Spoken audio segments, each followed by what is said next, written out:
I can't believe we made it to the spring. Hi,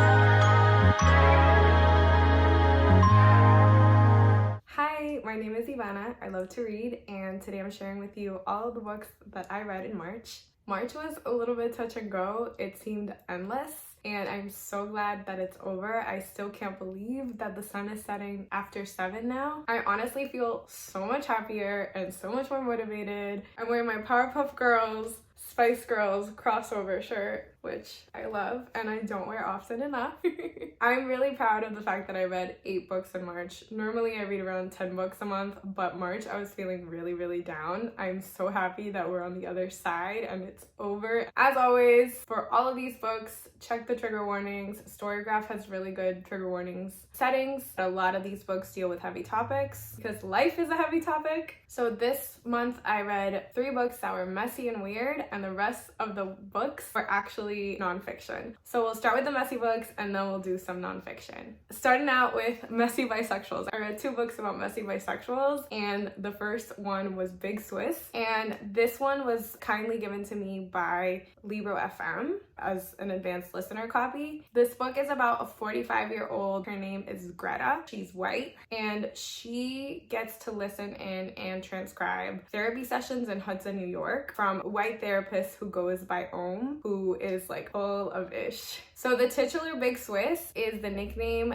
that Greta gives to a patient of Ohm's that is Swiss. She is a woman who is, I believe, in her mid-20s, a gynecologist, and she has gone through some trauma. Greta herself has also gone through some trauma, so it's 2 like messy women, and they're just trying to figure things out. One day, Greta is, I believe, walking her dog, and she runs into Big Swiss, and they meet. This book really talks a lot about trauma. A lot goes down in this book. It's interesting because Big Swiss herself pushes back on this idea that she's a trauma person, and that's people who make excuses for shitty behavior because of their trauma. I don't know if I would have picked this up if it hadn't been gifted to me. I felt it was all over the place, really messy, and honestly, I listened to this book, and I hate to say this, but I feel like I have to listen because I like to have things in the background while I clean, and I really like Rebecca Lohman, who was like the main narrator of the book. While I was cleaning my dog, ate a command, while I was cleaning my cat, who is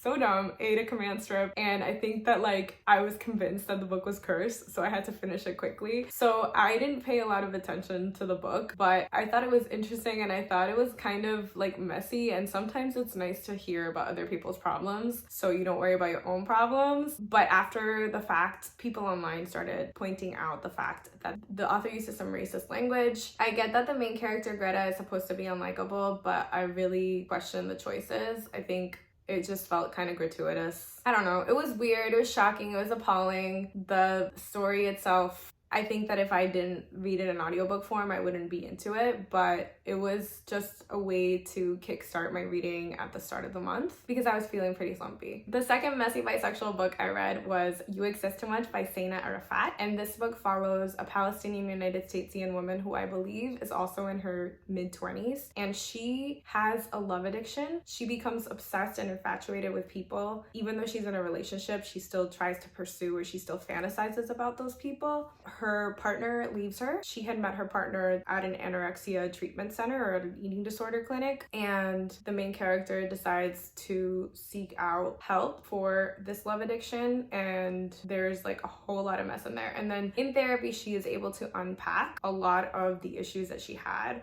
particularly as it pertains to her mother. I really like books that have realistic mother-daughter relationships and conflicts. I think that unfortunately in some cases, mothers tend to compete with their daughters. In this book, the mother has her own hangups related to trauma, related to war, related to her upbringing. And I feel like the book did that relationship really well. Like the mom is even like, oh, you're never gonna be as pretty as me. The main character also gets shamed for her sexuality at a very young age. And then she learns to use that sexuality to get power. So you get to see the roots of that. Another thing that the book does well is talking about how the main character feels like an outsider when she does go back to Palestine, and how she doesn't feel like Arab enough, but she also doesn't feel American enough or United Statesian enough. Her existence feels exhausting, and so I thought that that exploration was interesting. However, I feel like the book did over explain a lot of things, and it was like, oh, this is why I turned to older men. Oh, this is why I did that. And it was almost like a therapy how-to guide. I don't know. I think it started out being a strong depiction of generational trauma, but I think that in the latter half, it just lost me. Like, I didn't want to be in it, and the main character really annoyed me, and her lover annoyed me. I feel like it just fizzled out. The last fiction book that I read was not about a messy bisexual. It was about talking mushrooms, and it is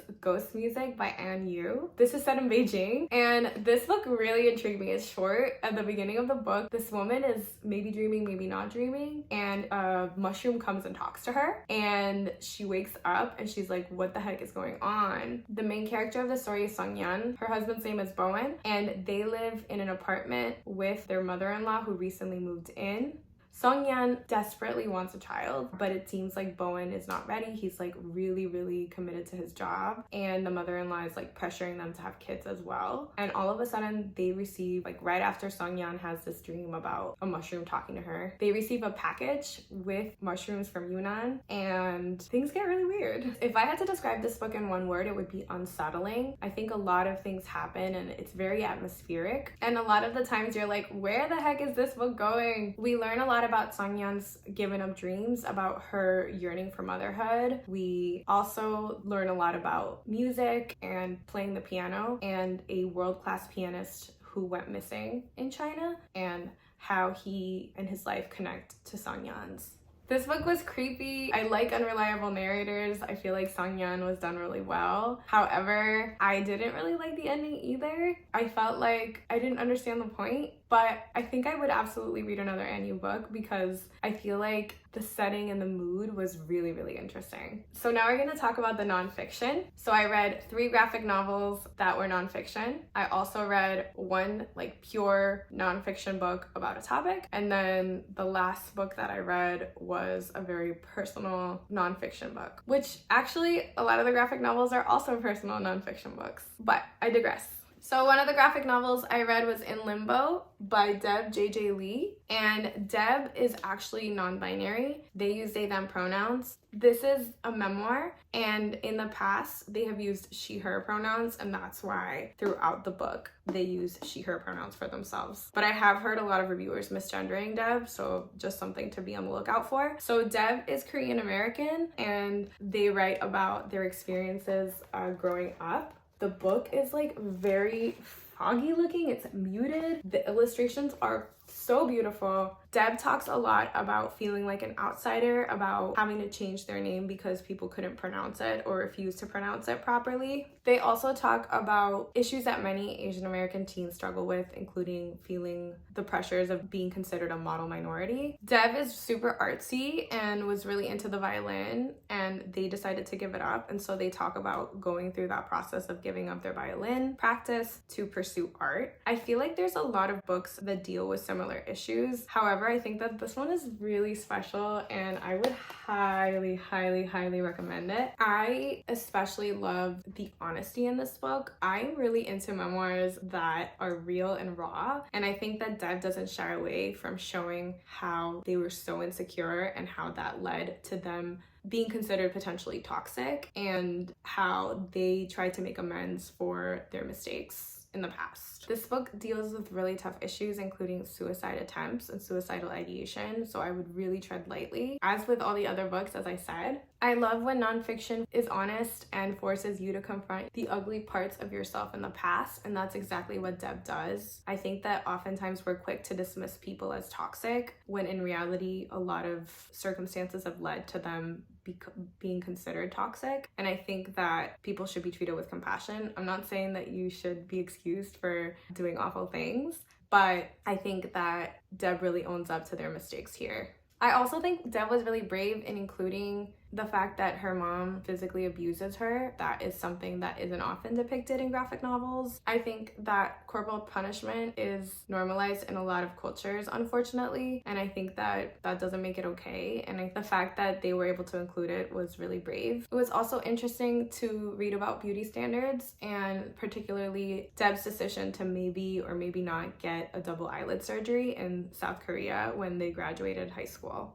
Obviously, like, their story is not over, so I'm really interested in what else this author and illustrator has to give, because I really, really enjoyed this and I can't recommend it enough.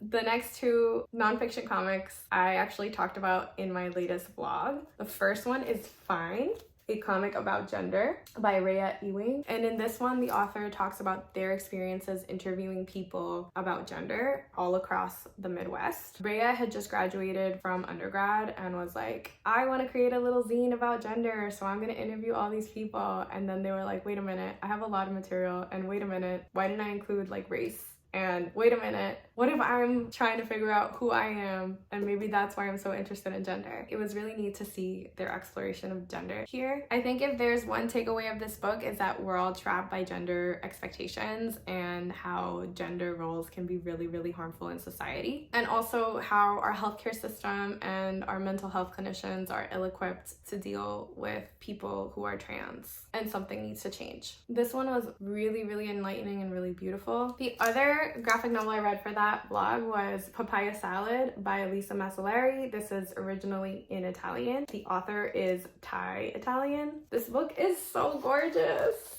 And in it, Elisa talks about, this is biographical, and she interviews her Thai grandfather about his time during World War II being in the Thai diplomatic army and all of the hardships that he struggled with. This book also uses magical realism. It has some trippy parts. I loved it. And it's just informative and fun, and also really heartbreaking. So I highly recommend this as well if you're looking for more women in translation and digestible nonfiction. The other two nonfiction books I read, the first one was Prison by Any Other Name by Maya Schenwar and Victoria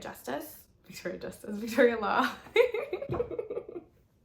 And I'm not gonna lie, I had been reading this book for a year, and so I decided to ask my fellow educators if we could include it as part of our book club so I would finish it. I can't find my physical copy anywhere, so I actually went on Scribd and listened to the audiobook from the beginning, and I listened to it in 3 times speed and finished it in 3 hours. Oops. The premise of this book is that now that people know a lot about mass incarceration in the United States, we need to do better. The prison industrial complex and our government is finding new ways to incarcerate people. According to the authors, we're talking about house arrest, parole, schools, rehabs. We're talking about involuntary psychiatric holds, and we're talking about things like the sex offender registry. So always that the government is recreating ways to imprison people, and how technology is just making that easier for everybody. And now we still have a lot more people incarcerated. It's just not in jails, and so we're just increasing the amount of people who are incarcerated. People have to pay like so many fines when they're on house arrest. People like literally become prisoners in their own homes, and we need to do better about making sure that we get rid of the prison system. And like the idea of reform is just literally reforming jails or prisons, and that's not what we want, right? Because prison itself was a reform, because before a lot of people would just get killed if they did anything. I really thought the beginning of this book was stronger than the latter half. I guess I really got stuck on the sex offender thing and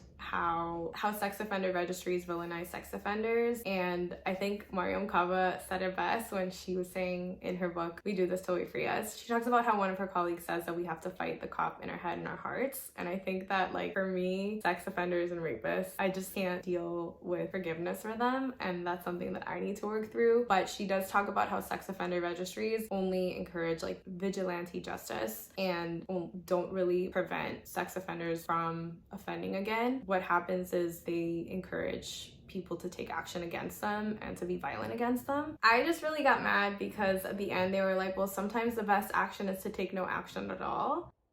Talking over myself here because I really flubbed this part. I meant to say that this argument is very Ivory Tower-esque. It doesn't consider the people who are already working within the system. It's challenging because so many jobs are carceral in nature.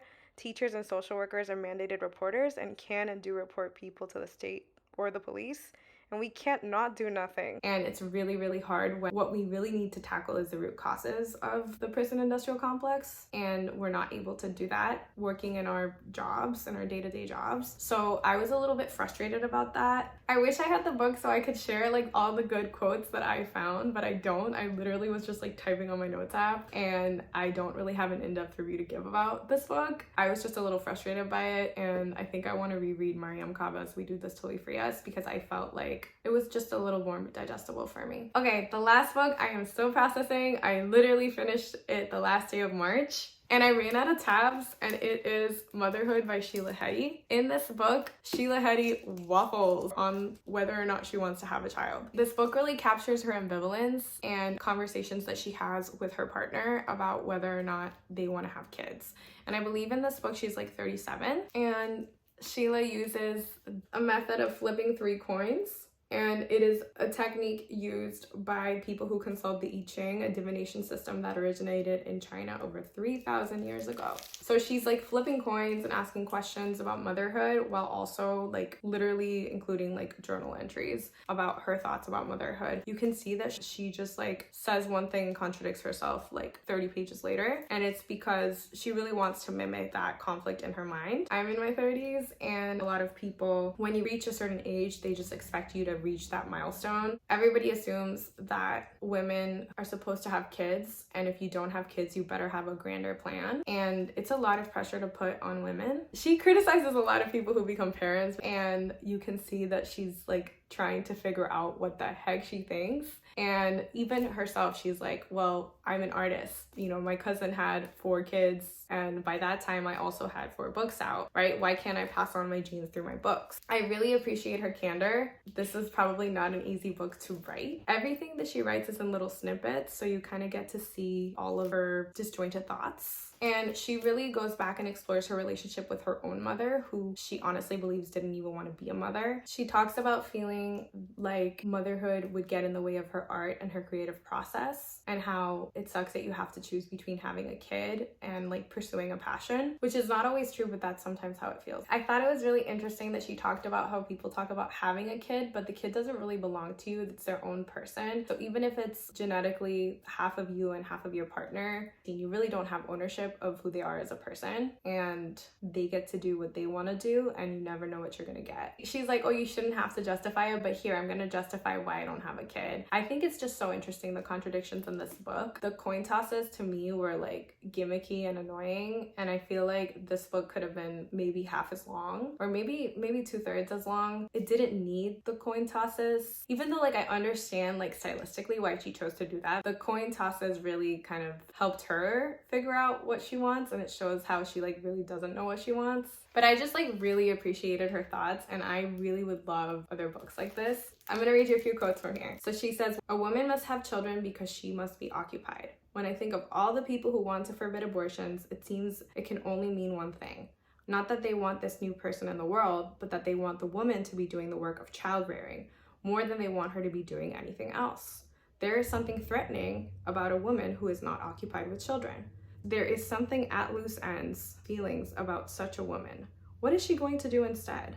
What sort of trouble will she make? I also think that this book is like super cis het. I mean, she does talk about being with a woman, but I feel like something I disagree with this book is that she and her partner, or at least her partner, but she like, it seems like she agrees with the partner. They talk about how it must be so freeing to be gay. Like you get to come out and nobody expects you to have kids, which I really don't think it's true. A lot of gay and queer folks have kids. And she also talks about how not having children should be considered a sexuality because it's related to sex. But I feel like it's definitely not the same thing. I feel like it just gets kind of convoluted. And then she also says, some people try to imagine what it's like not to have children, and they imagine themselves without children instead of picturing a person that they might never be. They project their own potential sadness over not having this experience on those who don't want it at all. A person who can't understand why someone doesn't want children only has to locate their feelings for children and imagine that desire directed somewhere else, to a life that is just as filled with hope, purpose, futurity, and care. I feel like my thoughts about this book are also disjointed. I still feel like she made some really, really good points, and she really helped me think about what I think about motherhood. And if you're someone who is thinking about motherhood, or if you don't know what you think about motherhood, I feel like this is such a great book to pick up. I ran out of tabs, but in the end, I was happy I didn't buy it. I feel like I might just copy some of the quotes down and return my library book, but still a really worthwhile read, and I'm so happy that I actually got to read it. So those are the books I read in March. I said it in my last video, but I really want to lean into nonfiction more. I like to get my juices flowing, so I feel like that's what I'm going to pursue in April. Please recommend me your favorite nonfiction books or connect downstairs. I would love to chat, and thank you so much for watching. Have a lovely day. Peace.